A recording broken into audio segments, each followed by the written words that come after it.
बिस्मिल्लाहिर्रहमानिर्रहीम। Welcome back to technology अब तला डियर व्यूअर्स। तो अब हम डिस्कस करेंगे प्रोग्रामिंग फंडामेंटल्स को। प्रोग्रामिंग के कौन कौन से कॉन्सेप्ट्स और किस किस बेस से हम प्रोग्रामिंग कर सकते हैं। बड़े इनिशियल लेवल से लेके मैं चलूँगा कि जिसको प्रोग्रामिंग के अभी हाउ नाउ नहीं भी है वो भी इनिशियली लेके चल सकता है बड़ी easily. Firstly this is the main outline जो हम डिस्कस करने लगे हैं आज।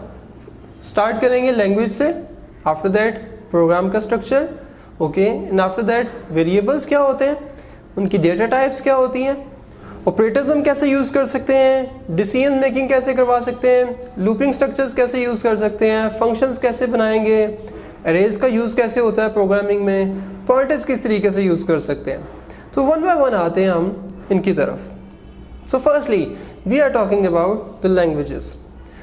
असल में कई हाई लेवल लैंग्वेजेस होती हैं, कुछ लो लेवल लैंग्वेजेस होती हैं। लो लेवल लैंग्वेजेस वो होती हैं कंप्यूटर की जो डायरेक्टली कंप्यूटर अंडरस्टैंड करता है, just like the machine language that includes the zero ones actually. और अगर हम हाई लेवल लैंग्वेजेस की बात करें तो C, C plus plus, COBOL, Pascal, Java, ये सारी लैंग्वेजेस किस में आती हैं, हाई लेवल लैंग्वेजेस में। और अगर हाई लेवल लैंग्वेजेस की बात करें और हम अगर इनिशियली स्टार्ट करने लगे प्रोग्रामिंग के कॉन्सेप्ट्स, तो मेनली आप जो है सी या सी प्लस प्लस से अगर स्टार्ट करते हैं, अगर हम सी प्लस प्लस से स्टार्ट करते हैं, मेन बेनिफिट ये होने वाला है उसका कि अगर आप सी प्लस प्लस सीख जाते हैं, ठीक है, और मेनली अगर किसी भी लैंग्वेज पे काम कर रहे हो उस लैंग्वेज पे इन तीन चीज़ों पे ग्रिप होनी चाहिए आपकी। First is the syntax of this language. Syntax means उसके राइटिंग रूल्स क्या है, ओके। आफ्टर दैट हमें क्या पता होना चाहिए, उनके कॉन्सेप्ट्स क्या हैं उस लैंग्वेज में यूज़ होते हैं। जैसे अब फॉर लूप है, वाइल लूप है, या हमारे पास एरेज हैं, पॉइंटर्स हैं, इनके कॉन्सेप्ट्स हमें पता होने चाहिए, okay. And the third thing is logic. अगर आपको कोई प्रॉब्लम दी जाए, ठीक है, वाइल लूप्स को यूज़ करना है सपोज, और कुछ ना कुछ आपने डिस्प्ले करवाना है, ठीक है। अब लॉजिक हम क्या बनाएं कि जिसके थ्रू एग्जैक्टली वही डिस्प्ले हो जो हमारी रिक्वायरमेंट है। सो मेनली इन तीन चीज़ों का पता होना चाहिए, कौन सी, सिंटैक्स, कॉन्सेप्ट और लॉजिक का। और सपोज अगर सी प्लस प्लस में रहते हुए आप ये तीनों काम कर लेते हैं, ओके, आफ्टर दैट हमारे लिए बड़ा इजी हो जाएगा किसी भी और लैंग्वेज में स्विच करना। सिर्फ क्या चेंज होगा, सिर्फ सिंटैक्स चेंज होता है मेनली, जो राइटिंग रूल्स होते हैं किसी लैंग्वेज के। कॉन्सेप्ट्स, लॉजिक्स ऑलमोस्ट वही रहती हैं जो आपने एक दफ़ा किसी लैंग्वेज में कर ली। अब हम आते हैं स्ट्रक्चर की तरफ, प्रोग्राम के स्ट्रक्चर की तरफ। अब अगर हम प्रोग्रामिंग कर रहे हैं, ठीक है, सी प्लस प्लस में कर रहे हैं, ओके, कोई ना कोई कंपाइलर रिक्वायर्ड होता है, सपोज हम डेव सी प्लस प्लस में कर रहे हैं, ओके। तो अब अगर हम उसमें का प्रोग्राम बनाते हैं, सो फर्स्टली ये प्रोग्राम का स्ट्रक्चर चेक करें। अब प्रोग्राम जो आप लोगों के सामने है, सपोज सबसे पहले हमारे पास होती है कोई ना कोई हेडर फाइल्स जिन्हें हम इंक्लूड करवा देते हैं। Suppose hash include iostream header files हमने इंक्लूड करवा ली, ठीक है। हम क्या करवाते हैं next, using name space STD, okay, after that semicolon. Semicolon किसी भी स्टेटमेंट के लास्ट में टर्मिनेशन सिंबल होता है सी प्लस प्लस में, ओके।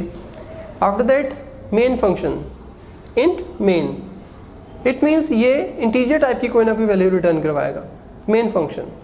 और मेन फंक्शन की पैरेंथेसिस स्टार्ट की तो उसके अंदर हम क्या करवा रहे हैं, सी आउट के थ्रू क्या करवा रहे हैं, सी आउट हम करवा रहे हैं, सपोज हेलो TST, ओके। इसका मतलब है डिस्प्ले क्या होगा इस प्रोग्राम का, TST। और आफ्टर दैट हम क्या करवा रहे हैं, रिटर्न 0, क्योंकि हमने कहा था इंट मेन ने किस तरह का डेटा रिटर्न करवाना है, कुछ ना कुछ इंटीजर टाइप का, और लास्ट में हम रिटर्न क्या करवा रहे हैं, 0, और पैरेंथेसिस फिनिश। तो ये एक सिंपल प्रोग्राम का स्ट्रक्चर होता है। अब प्रोग्राम में क्या क्या कुछ यूज़ कर सकते हैं, आते हैं उस पर वन बाय वन। वेरिएबल्स क्या होते हैं प्रोग्रामिंग में, हम बहुत से वेरिएबल्स यूज़ करते हैं कि जिनमें हम कोई सी वैल्यूज़ रखवा सकते हैं इसीलिए। सपोज एक हमने वेरिएबल ए ले लिया और उसमें 5 रखवा दिया। अब हर वेरिएबल की कोई ना कोई होती है type, that is the data type. अब डेटा टाइप क्या है, जैसे इंटीजर हो सकती है किसी भी वेरिएबल की टाइप, फ्लोट हो सकती है, कैरेक्टर हो सकती है।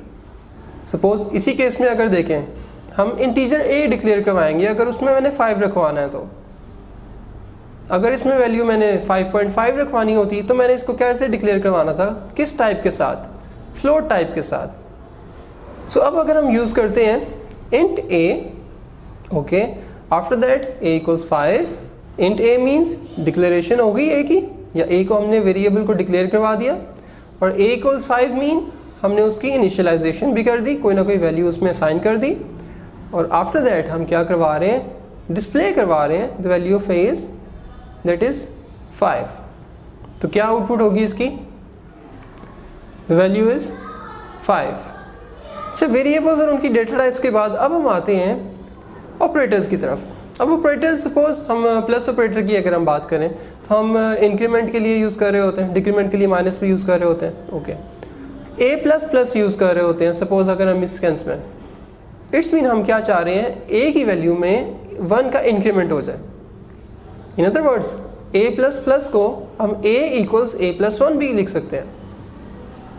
इट्स मीन a में +1 करके a को ही साइन करवा दें। ठीक है, तो a की वैल्यू अगर 5 है इस केस में, तो +1 करवाएंगे तो क्या हो जाएगी 6। तो a की value 5, okay, after that increment करवाया a प्लस प्लस, उसके बाद हम क्या डिस्प्ले करवा रहे हैं, the new value is a। क्या डिस्प्ले होगा, the new value is 6 now. और नेक्स्ट इसी तरीके से हम आते हैं डिसीजंस की तरफ। डिसीजन मेकिंग की अगर हम बात करें तो उसके लिए हम इफ़ कंडीशन यूज़ करते हैं, और ये बिल्कुल ऐसे ही है कि मैं चाहता हूँ कोई एक पार्ट ऑफ पोर्शन ये एग्जीक्यूट हो अगर कोई कंडीशन ट्रू है तो, और अगर वो कंडीशन फॉल्स हो जाए तो वो एग्जीक्यूट नहीं करवाना। तो इट्स मीन जहाँ पे डिसीजन मेकिंग आ गई वहाँ पे हम इफ़ कंडीशन यूज़ करते हैं। Just like if you talk about the positive numbers, कि वेरिएबल a में सपोज 5 पड़ा हुआ है, ओके, अब मैं ये कहता हूँ कि अगर तो वो 0 से ग्रेटर वैल्यू है तो वो पॉजिटिव वैल्यू होगी।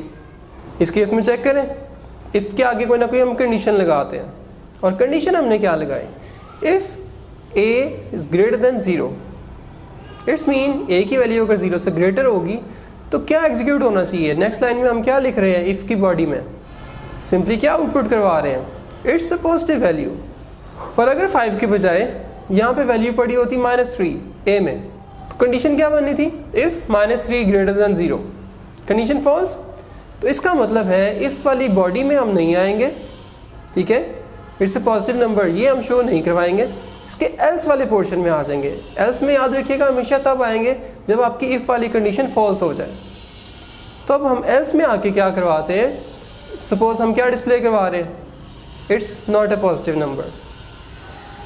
तो अगर -3 आएगा a में तो इट्स मीन वो पॉजिटिव नंबर नहीं है। ठीक है, तो अगर इसी केस की बात करें, अगर वैल्यू 5 है, देन मुझे बताएं अब ये प्रोग्राम जो है क्या शो करवाएगा result, it's a positive number, ये शो करवाएगा जब, क्योंकि कंडीशन हो जाएगी ट्रू, और अगर कंडीशन ट्रू है तो हम क्या डिस्प्ले करवा रहे हैं, इट्स अ पॉजिटिव नंबर। और फिर इसी तरीके से हम नेस्टेड इफ भी यूज़ कर सकते हैं, if condition with in another if condition. Okay, next move करते हैं हम किसकी तरफ, लूप्स की तरफ। लूपिंग स्ट्रक्चर क्या होती है, जब भी हमें किसी भी प्रोग्राम में रिपीटिशंस करवानी हो, या एक ही स्टेटमेंट या कोई डिस्प्ले हमने करवाना है वो मल्टीपल टाइम्स करवाना पड़े, तो मल्टीपल टाइम रिपीटिशंस के लिए हम क्या यूज़ करते हैं, लूप्स यूज़ कर रहे होते हैं। और लूप्स 3 तरह के होते हैं, कौन कौन से हो सकते हैं, वाइल लूप हो सकता है, डू वाइल लूप हो सकता है, फॉर लूप हो सकता है। Suppose we have to consider the while loop with an example.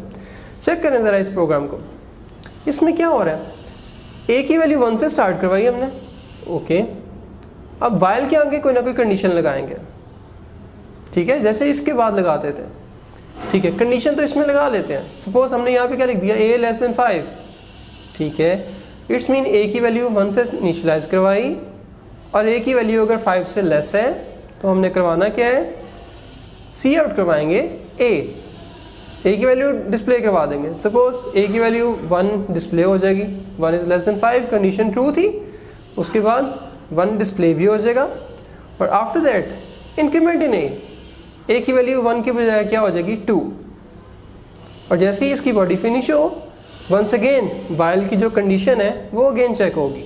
जब तक वो कंडीशन फॉल्स ना हो जाए वाइल की बॉडी एग्जीक्यूट होती रहती है। अब i की वैल्यू यहाँ पे 2 है, 2 is also less than 5, again condition true, 2 भी डिस्प्ले होगा, फिर a में इंक्रीमेंट 3 हो जाएगी value, 3 is also less than 5, condition is true, again 3 भी डिस्प्ले होगा, a की वैल्यू 4 हो जाएगी, 4 भी डिस्प्ले होगा, 4 पे भी कंडीशन ट्रू है, फिर a की वैल्यू 5 हो जाएगी, 5 पे आके कंडीशन हो जाएगी false, because we have the condition 5 less than 5, so the condition will be false now. So हम इस लूप से बाहर आ जाएंगे और फाइनली आउटपुट क्या बनी हमारी 1 2 3 एंड 4। सो ये तरीका था कि हम लूप्स कैसे यूज़ कर सकते हैं अपने प्रोग्राम्स में, और इसी तरीके से अगर लूप्स में काम करते करते हम नेस्टेड लूप्स पे भी काम कर सकते हैं, while loop with in another while loop. Okay, ये नेस्टेड लूप का कॉन्सेप्ट है। सिमिलरली डू वाइल और फॉर लूप जो हैं उसमें भी हम नेस्टेड लूप्स अप्लाई कर सकते हैं, for loop with in another for loop. Even हम रिक्वायरमेंट की बेस पे फॉर लूप के अंदर सपोज कोई कंडीशन लगानी पड़ती है, इफ़ की कंडीशन लगा सकते हैं, ठीक है। वाइल लूप के अंदर इफ़ की कंडीशन लगा सकते हैं, वाइल लूप के अंदर फॉर लूप लगा सकते हैं। कोई हार्ड एंड फास्ट रूल नहीं है, जैसी हमारी रिक्वायरमेंट होती है एग्जैक्टली उसी के अकॉर्डिंग हम लूप्स को या कंडीशंस को यूज़ कर रहे होते हैं। और ये मेन काम होता है लॉजिक का, कि हम लॉजिक बनाते हैं कि एक्चुअली क्या काम करें, किसके थ्रू काम करें जो ज़्यादा ईजी हो जाए। Now let's talk about the functions. अब फंक्शंस क्या होते हैं प्रोग्रामिंग में? फंक्शन का मेन पर्पस जो है दैट इज़ द रीयूजेबिलिटी, ठीक है। एक चीज़ को हम बार बार यूज़ करना चाह रहे हैं तो हम उसको बार बार ना लिखें, एक ही दफ़ा लिख के कॉल हम उसको जितनी मर्जी दफ़ा करवा दें, जितनी दफ़ा हमें चाहिए होगा हम उतनी दफ़ा कॉल करवा सकते हैं जस्ट उसको। सपोज हम इस केस में बात करते हैं, हमने डिस्प्ले के नाम से एक फंक्शन बना लिया, ठीक है। वॉइड डिस्प्ले, आगे पैरेंथेसिस। वॉइड क्या है? उसकी रिटर्न टाइप है कि फंक्शन ने रिटर्न किस टाइप का डेटा करना है। वॉइड लिखा है इट्स मीन कुछ भी रिटर्न नहीं करवाएगा, ठीक है। उसके आगे डिस्प्ले, डिस्प्ले फंक्शन का नेम है, और पैरेंथेसिस में कोई पैरामीटर नहीं है, अदरवाइज हम पैरामीटर्स भी पास करवा सकते हैं, ओके।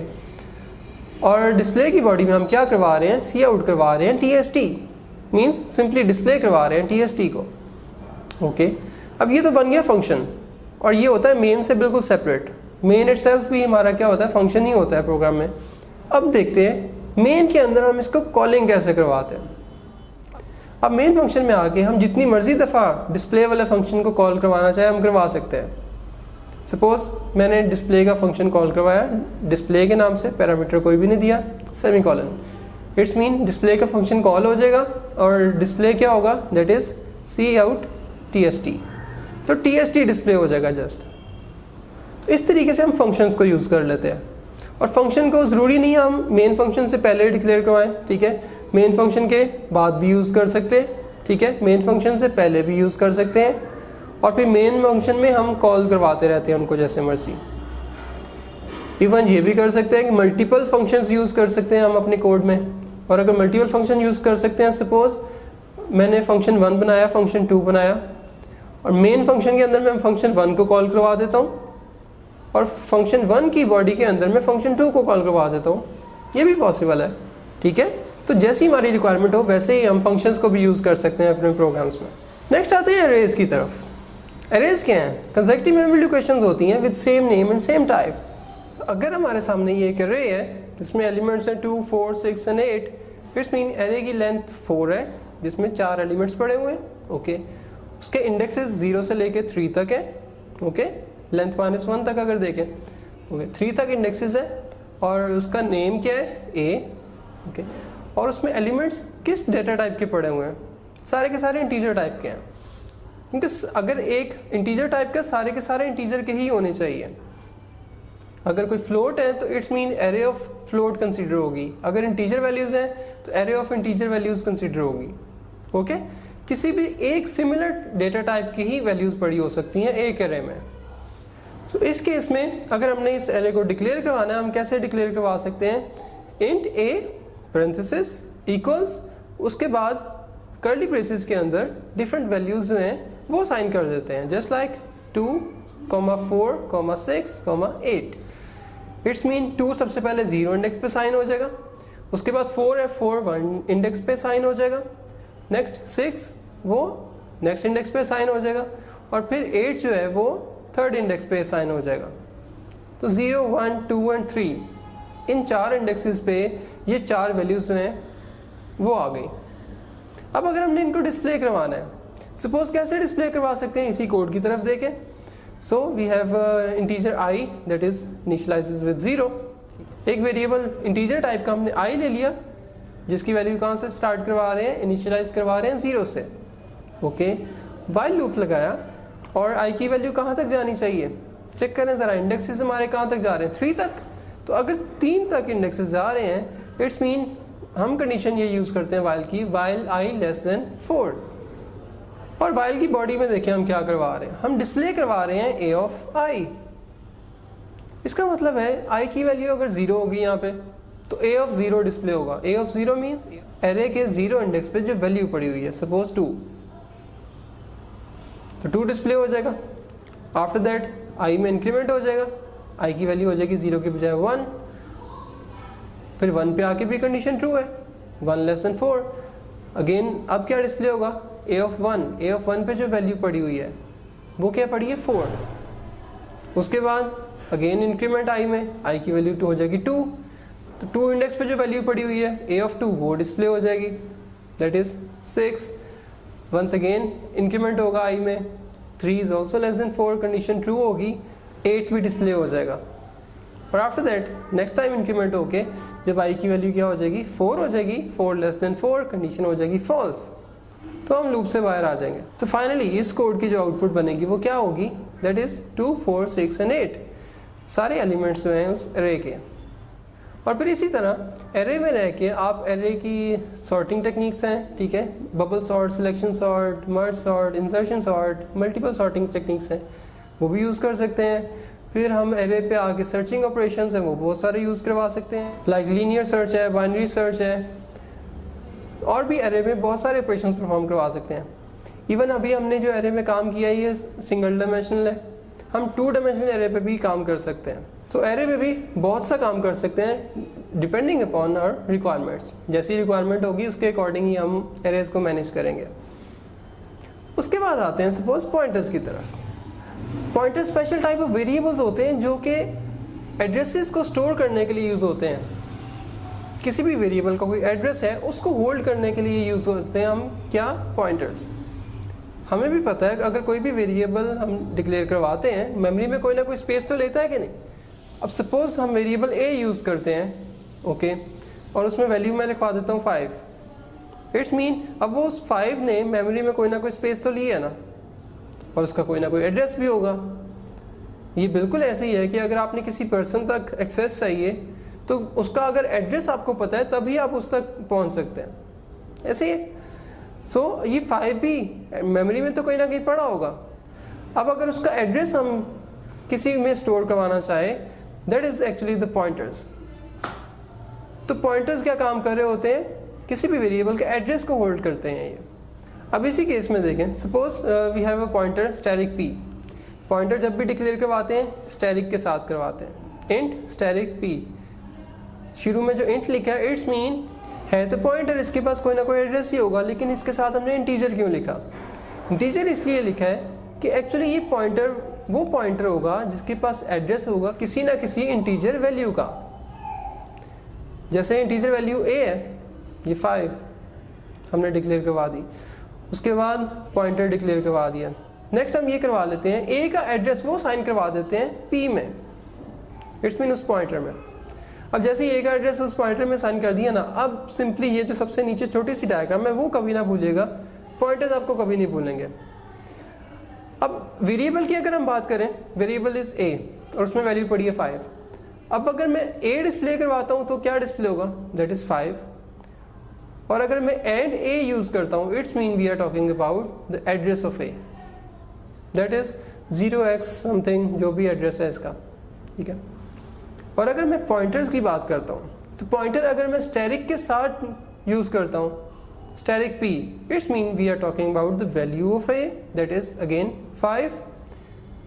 और अगर मैं बात करता हूँ स्टैरिक के बगैर पॉइंटर की, फॉर एग्जांपल अगर मैं सिंपल p की बात करूँगा पूरे प्रोग्राम में कहीं पे भी, इट्स मीन मैं एड्रेस की बात कर रहा हूँ, ये वैल्यू की, हम एड्रेस की बात कर रहे हैं। सो एड्रेस की एक्सेस हम कैसे कर सकते हैं, अगर वेरिएबल है तो एंड के a के थ्रू, अगर पॉइंटर है तो सिंपल p के थ्रू।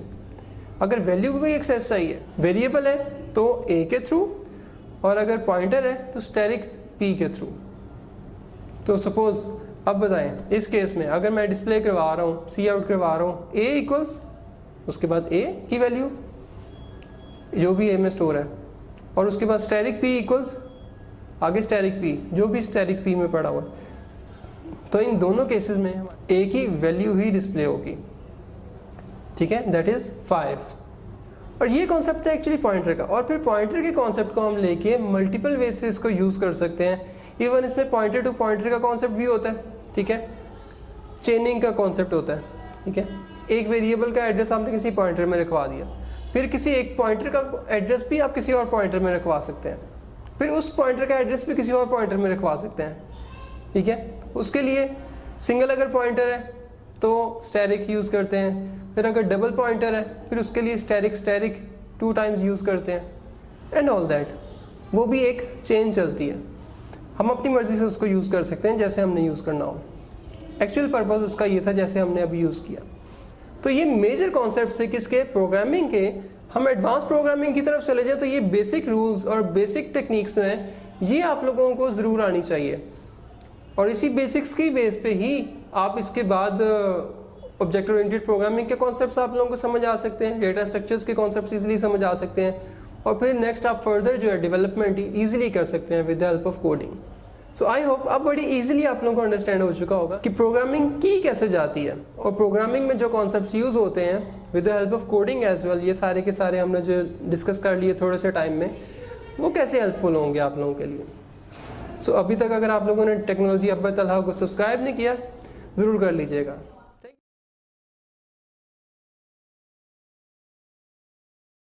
अस्सलाम वालेकुम, क्या हाल है? उम्मीद आप सब लोग खैरियत से होंगे। जैसा कि आप लोग जानते हैं कि लेक्चरर कंप्यूटर साइंस की जॉब्स अभी पिछले मंथ अनाउंस हुई थी, तो अभी कुछ टीचर्स ने मिलकर आप लोगों के लिए एक बहुत बेस्ट सेशन निकाला है जिसमें बड़े एक्सपर्ट टीचर्स हैं, और जो मैं आपको पढ़ाऊँगा वो हमारे पास है वेबसाइट डेवलपमेंट। जब हम वेबसाइट की बात करते हैं तो इसके अंदर 2 चीज़ें आती हैं, एक हमारे पास होती है फ्रंट एंड और सेकंड हमारे पास होती है बैक एंड। फ्रंट एंड की अगर हम बात करें तो इसमें हमारे पास HTML आता है, CSS आता है, जावास्क्रिप्ट आता है, उसके अलावा React.js और भी काफ़ी ज़्यादा चीज़ें आती हैं, jQuery आती है। लेकिन ये कि ये 3 चीज़ें मेन हैं और जो कि हमारे PPSC जो एग्ज़ाम है उसमें भी हमें हेल्प करेंगे। उसके अलावा अगर हम बात करें बैक एंड की, तो बैक एंड में हमारे पास क्या आता है, PHP आती है, ASP.NET है, SQL है। ठीक है, उसके अलावा और भी काफ़ी ज़्यादा हैं, लेकिन ये कि ये हमारे जो सब्जेक्ट के जो पोर्शन का हिस्सा है वो हमारे पास इतना ही है। ठीक है, तो आज हम जो करते हैं वो हमारे पास है सबसे पहले HTML क्या होता है। तो HTML बेसिकली कंसिस्ट होता है टैग्स के ऊपर। अब ये जो हमारे टैग्स होते हैं, टैग्स बेसिकली जो भी हम एक काम करना चाहते हैं वेबसाइट के ऊपर तो वो टैग्स के जरिए हम करते हैं। जैसे लेट्स सपोज कि मैं यहाँ पर अगर एक वेबसाइट का एक स्ट्रक्चर बना दूँ, अब ये अगर वेबसाइट का एक स्ट्रक्चर है तो यहाँ पर हमारे पास क्या होता है, उसका टाइटल होता है, और उसके अलावा ये पूरा हमारे पास एक हेड होता है, और यहाँ से अगर हम यहाँ तक बात करें तो ये क्या होती है HTML कंप्लीट, और ये हमारे पास क्या होता है उसकी बॉडी होती है। अब जो भी हम लिखते हैं कंटेंट वो सारा किसके अंदर आता है, बॉडी के अंदर आता है। अब ये जो टैग्स होते हैं, टैग्स को जो लिखने का तरीका क्या होता है वो हम इस तरह से लिख सकते हैं, यानी इस तरह से स्टार्ट करेगा, ये हमारे पास इन 2 सिंबल्स के दरमियान हम टैग का नाम लिखेंगे। अब जब ये टैग क्लोज होगा तो टैग क्लोज करने का तरीका क्या है, सिंपल हम इस तरह से टैग्स लिखेंगे। अब इसके लिए बहुत सारे टैग्स हैं, मैं आपको एक नाम बता देता हूँ। जैसे अगर हमने पैराग्राफ लिखना हो तो पैराग्राफ के लिए P का टैग है, अगर हमने लेट्स सपोज कि जो है ना वो हेडिंग्स लगानी हो तो H का टैग है, अगर हमने सिंबल्स देखें लिस्ट लगानी हो तो LI का टैग है। इसी तरह से अगर हमने क्या कहते हैं फॉन्ट चेंज करना हो तो फॉन्ट का साइज है। इस तरह से बहुत सारे जो है ना वो हमारे पास क्या आ जाते हैं, टैग्स आ जाते हैं। ठीक है, इनकी इंपॉर्टेंट लिस्ट आपको अगर गूगल पे भी सर्च करेंगे तो मिल जाएगी। इसमें कुछ न्यू एलिमेंट्स जो है ना वो इंट्रोड्यूस किए गए थे HTML5 के अंदर। तो HTML5 के अंदर वीडियो टैग था, ऑडियो टैग था, कैनवा का टैग था, ये हमारे पास इंट्रोड्यूस किए गए थे। वीडियो के जरिए हम वीडियो ऐड करते हैं, ऑडियो के जरिए हम ऑडियो ऐड करते हैं, और कैनवा के जरिए हम स्क्रीन के जो स्क्रीन आ रही है जो आपको नजर आ रही है, इसी तरह की जो स्क्रीन है हम अपने मोबाइल पे या अपने लैपटॉप पे उस तरह से हम उसको शेयर कर सकते हैं। ठीक है, अब ये जो टैग्स होते हैं ये दो तरह के होते हैं, एक सिंगुलर टैग्स होते हैं और एक पेयर्ड टैग्स होते हैं। जो सिंगुलर टैग्स होते हैं consist only opening, they do not consist on closing. ठीक है, उनके अंदर जस्ट हमें ओपन करने की जरूरत पड़ती है। उसमें कौन से आ जाते हैं, जैसे हमारे पास BR का टैग है। ठीक है, तो BR का टैग हमारे पास क्या होता है, जस्ट हम उसको ओपन कर सकते हैं, क्लोज नहीं कर सकते। ठीक है, तो इस तरह के जो टैग होते हैं उसे हम क्या बोलते हैं, सिंगुलर टैग्स बोलते हैं। उसके अलावा 1990 में ऑलमोस्ट जो है ना वो HTML को इंट्रोड्यूस किया गया था। अब ये जो HTML है, जब हम किसी वेब सर्वर के ऊपर रिक्वेस्ट करेंगे तो हमें जो सबसे पहले जो चीज़ डिस्प्ले होती है ना वो HTML की रिक्वेस्ट है, यानी HTML का पेज डिस्प्ले होता है। अब ये जो HTML का जो पेज डिस्प्ले होता है, इसको आगे जो है ना वो कनेक्ट करने के लिए क्या यूज होता है, www यूज होती है। www के जरिए हम उस जो डाटा होता है उसको आपस में क्या करते हैं, कनेक्ट करते हैं। ठीक है, अब ये जो www ये इंपॉर्टेंट MCQs है, ये ली के नाम से टिम बर्नर्स-ली साइंटिस्ट था, उसने www को इन्वेंट किया था। ठीक है, 1983 के अंदर ये MCQs आता होता है। अच्छा, उसके अलावा ये जो टैग्स हैं, टैग्स मैंने आपको कुछ इंपॉर्टेंट बता दिए हैं। ठीक है, इनको आप वैसे गूगल से देख कर सर्च आउट करके लिख लीजिएगा, तो ये आपके काफ़ी ज़्यादा टैग्स आपको मिल जाएंगे। तो ये टैग्स पूछे जा सकते हैं, उनमें से एक इंपॉर्टेंट टैग हेडिंग्स का टैग है, कैनवा का टैग है, वीडियो का टैग है, और कुछ जो HTML5 के अंदर न्यू जो टैग्स इंट्रोड्यूस करवाए गए हैं उन टैग्स के बारे में आपसे पूछा जा सकता है। ठीक है, तो उन टैग्स को आपने एक दफ़ा देखने कुछ टैग्स मैंने आपको बता दिए। ठीक है, अब उसके बाद आगे हमारे पास आता है CSS। CSS क्या होता है, जब हम वेबसाइट एक बना लेते हैं, वेबसाइट बनाने के बाद उसका स्ट्रक्चर बनाने के बाद हम उसको कलर करते हैं, यानी उसके अंदर जो है ना कुछ हमने स्टाइल्स करना होता है। तो वो जो स्टाइल का काम है वो किसके जरिए किया जाता है, CSS के जरिए किया जाता है। तो CSS जो है ना वो हमारे पास क्या है, CSS stand for cascading style sheet. CSS stand for cascading style sheet. ठीक है, कैस्केडिंग स्टाइल शीट। अच्छा, अब ये हमारे पास क्या है कि ये शीट होती है जो कि हम HTML के अंदर लिखा हुआ है, उसको हम क्या करते हैं, डिज़ाइन करते हैं। ठीक है, अब इसके अंदर हमारे पास जो है कुछ डिफरेंट टाइप्स की डिज़ाइनिंग आ जाएगी, उसको हम क्या करते हैं, डिज़ाइन कर देते हैं। अब इसके जरिए हमारे पास जैसे लेट्स सपोज कि मैं आपको एक एग्जांपल देता हूँ कि पैराग्राफ का टैग लिखा हुआ है और मैं उसको सेंटर में लाना चाहता हूँ, तो मैं CSS के जरिए लाऊंगा। इसी तरह से अगर मैंने कोई इमेज लिखी हुई है उसकी हाइट और विड्थ को मैं काउंट करना चाहता हूँ, मैं CSS के जरिए करूँगा। इसी तरह से अगर मैं लेट्स सपोज कि कोई एक वीडियो है उसको मैं सेंटर में लाना चाहता हूँ, उसके कलर चेंज करना चाहता हूँ, तो ये सारे का सारा CSS के अंदर होता है। अब ये CSS के अंदर जो इंपॉर्टेंट टैग्स हैं वो हमारे पास div का टैग है। ठीक है, div का मीनिंग क्या होता है, डिवाइड करना। ठीक है, जैसे हमारे पास ये पेज है, अगर आपने देखा हो तो कुछ पेज के इस तरह से हिस्से बन जाते हैं, पार्ट्स बन जाते हैं। ये अबाउट अस का पेज होता है। ठीक है, ये उसके बारे में वीडियो होता है, इस तरह से ये गैलरीज के हिस्से आपको नजर आएंगे। ठीक है, तो इस तरह के जो हमारे पास ये जो हम पार्ट्स बनाते हैं, जो हिस्से करते हैं, जो हम डिवाइड करते हैं, ये किस टैग के जरिए करते हैं, div टैग के जरिए। ठीक है, तो div टैग के जरिए हम अपने पेज को और ज़्यादा मॉडिफाई करते हैं और ज़्यादा अट्रैक्टिव बनाते हैं। ठीक है, तो ये हमारे पास इस तरह से div टैग है। अब इस तरह से ये जो CSS होती है बेसिकली हमारे पास दो तरह की होती है, एक होती है CSS2 और एक होती है CSS3। ठीक है, इसके दो टाइप्स हैं, एक हमारे पास है CSS2 और एक हमारे पास है CSS3। अब ये जो CSS2 है ये जैसे मैंने अभी आपको बताया कि टैग्स वगैरह को मॉडिफाई करने के लिए, उसके अंदर एट्रीब्यूट्स प्रॉपर्टीज को ऐड करने के लिए ये चीज़ें हम किसके जरिए करते हैं, CSS2 के जरिए। और जो CSS3 है उसके अंदर एनिमेटेड चीज़ें होती हैं, उसके अंदर हमारे पास किसी चीज़ को हमने स्क्रॉल करना है, उसको हमने एक्सट्रैक्ट करना है, तो इस तरह की जो चीज़ें हम CSS3 के अंदर करते हैं। ठीक है, उसके अलावा और भी इसके अंदर जो है ना वो चीज़ें आती हैं कि इसको लिखने की जो मेथड है वो इनलाइन होता है, एक इन पेज होता है और एक एक्सटर्नल होता है। इनलाइन क्या है कि जैसे मैंने अगर एक पैराग्राफ का टैग लिखता हूँ, मैंने ये लिखा P और उसके बाद मैंने लिख दिया style is equal to colour और रेड लिख दिया। ठीक है, अब इसको लिखने का ये मेथड है। तो अब ये देखिए मैंने पहले सबसे पहले क्या लिखा स्टाइल, उसके बाद मैंने क्या लिखा एट्रीब्यूट और उसके बाद उसकी वैल्यू आ गई। ठीक है, और मैंने आगे कुछ टेक्स्ट लिख दिया और P को मैंने क्लोज कर दिया। ठीक है, तो अब ये जो चीज़ है ये हमारे पास किसका हिस्सा है, CSS2 का। और ये जो कि मैंने एक लाइन के अंदर लिखा है, इसे हम इसे इनलाइन मेथड बोलते हैं। और अगर मैं इसको हेड के अंदर लिखता हूँ या मेन पेज के अंदर, तो वो हमारे पास क्या आ जाएगा, इंटरनल आ जाएगा। और अगर मैं इसको किसी अलग पेज के ऊपर लेकर जाता हूँ तो वो हमारे पास एक्सटर्नल आ जाएगा।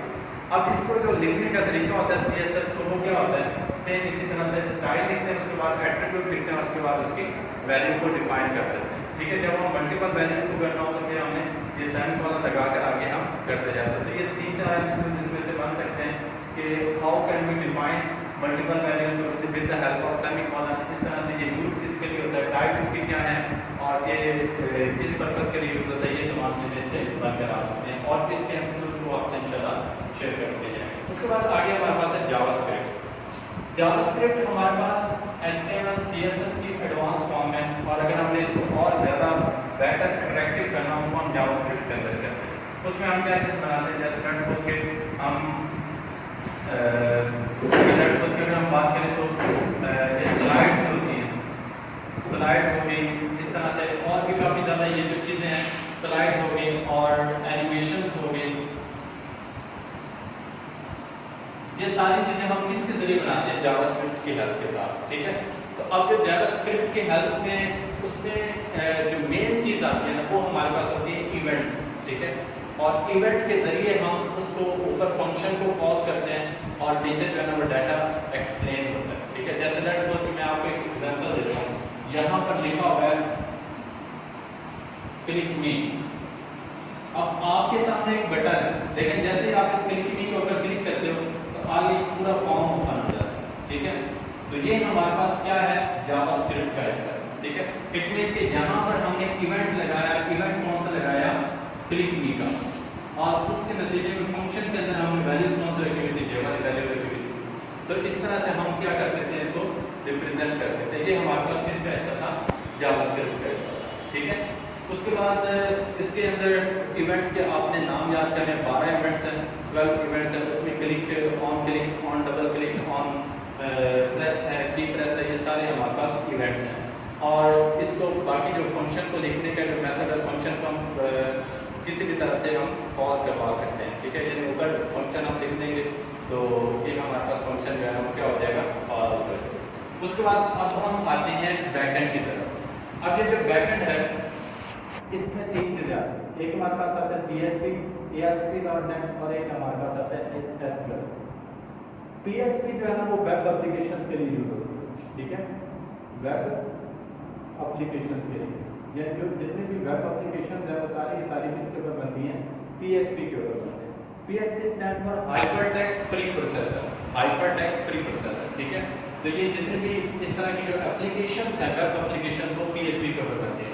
अब ये जो PHP है ये प्योर प्रोग्रामिंग लैंग्वेज है, यानी HTML और CSS की बात करें तो इतनी प्योर प्रोग्रामिंग लैंग्वेज नहीं है, लेकिन PHP प्योर प्रोग्रामिंग लैंग्वेज है। और इसके अंदर बाकायदा लूप का कॉन्सेप्ट और सारी चीज़ें जो हम पढ़ते आ रहे हैं वो सारी की सारी चीज़ें इसके ऊपर अप्लाई होती हैं। ठीक है, इसको लिखने का जो तरीका है वो हमारे पास क्या होता है, PHP, और उसके बाद हम इसको क्या कर देते हैं, इस तरह से क्लोज कर देते हैं। और कुछ मैं इंपॉर्टेंट एमसीक्यूज में आपको इससे रेलेवेंट चीज़ें बता दूँगा, इंपॉर्टेंट एमसीक्यूज जो इसमें से आ सकते हैं पास पेपर में, आई पेपर में भी आपको बता देता हूँ। उसके अलावा ASP.NET है, ये हमारे पास क्या होती है, ये डेस्कटॉप एप्लीकेशन वगैरह बनाने के लिए और वेबसाइट वगैरह बनाने के लिए भी ये यूज़ की जाती है। तो ये दोनों एक दूसरे के अपोजिट चलती है, यानी कुछ PHP के ऊपर काम करते हैं, कुछ ASP.NET के ऊपर। और लास्ट में हमारे पास है SQL। SQL stand for structured query language, structured query language. अच्छा, अब ये जो स्ट्रक्चर क्वेरी लैंग्वेज है इसकी टोटल 5 क्वेरीज हैं। इसके लिए जो वर्ड यूज किया जाता है स्टोर्ड,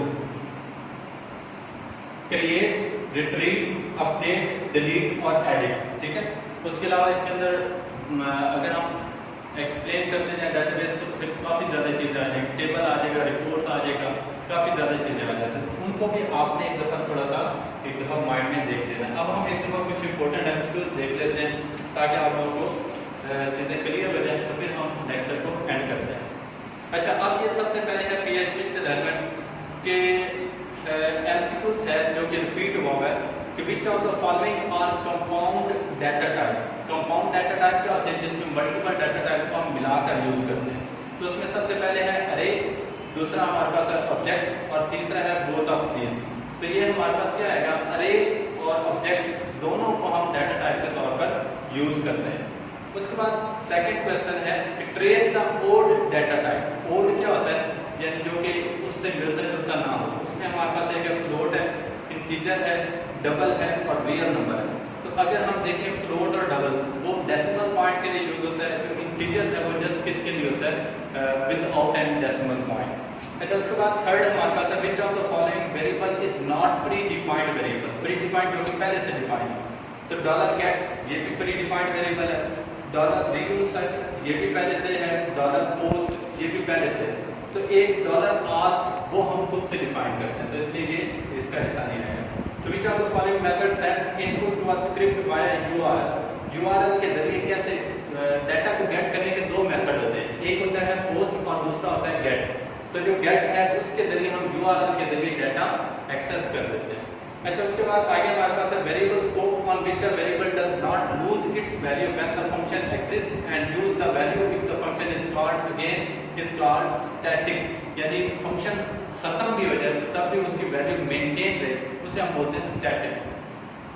उसके बाद which function includes the specified file given the statement evaluates to false in which block the function is placed।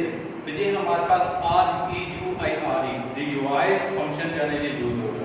उसके बाद on failure of which statement the script execution stops displaying error warning message. यानी अगर कौन सी statement है वो अगर fail हो जाए तो एरर वार्निंग मैसेज नहीं आता, तो वो भी यही आएगा REUIRE। उसके बाद trace the function that does continue the script execution even the file inclusion fails. यानी अगर फाइल इंक्लूड करना फेल हो जाए फिर भी वो अपना फंक्शन कंटिन्यू रखता है, तो वो इंक्लूड का फंक्शन है। उसके बाद which of the following data type is not C R data type supported by PHP। तो अरे जो है ना वो डाटा टाइप को सपोर्ट नहीं किया जाता। उसके बाद लास्ट क्वेश्चन है विच of the following data type is compound data type supported by PHP। ठीक है, ये हमारे पास थे क्वेश्चंस। उसके बाद ASP.NET के कुछ इंपॉर्टेंट क्वेश्चंस मैं आपको बता देता हूँ। वो हमारे पास क्या है कि पहला क्वेश्चन है बहुत इंपॉर्टेंट कि what is the default session out time. यानी जब हम कहते हैं बाय डिफॉल्ट इसके लिए एग्जीक्यूशन के लिए टाइम कितना होता है, 20 मिनट। ठीक है, उसके बाद the number of forms that can be added to a ASPX page is. तो नंबर ऑफ फॉर्म्स कितने हम कर सकते हैं, 1 कर सकते हैं। ठीक है, उसके बाद which of the property of session object is used to set the local identifier. इसमें LCID की जो प्रॉपर्टी है उसके जरिए हम लोकल को सेट करते हैं। उसके अलावा बाकी इतना मुश्किल नहीं है, आसान है। इसको आप लोगों ने एक दफ़ा रीड आउट कर लेना। काफ़ी ज़्यादा चीज़ें क्योंकि वीडियोस में जो है ना थोड़ा सा मिस हो जाती हैं, काफ़ी ज़्यादा चीज़ें रह जाती हैं। तो इंशाल्लाह कुछ आपको PDF फॉर्म में भी हम शेयर कर देंगे या आपके कुछ खबर भी हो आपको दिया। ठीक है, तो इसको उम्मीद है आप लोग काफ़ी हद तक बेनिफिशियल पाएंगे। और ये है कि अगर कोई क्वेश्चन या कोई कन्फ्यूजन हो, क्वेरी हो, तो आप ज़रूर कॉन्टैक्ट कर लें, इंशाल्लाह आपको क्लियर कर देंगे। बाकी PDF भी इंशाल्लाह आपको सेंड कर देंगे। अल्लाह ताला मेरा और आप सबका आमीर नासिर और कामयाबियों से नवाज़े। जज़ाकल्लाह खैर।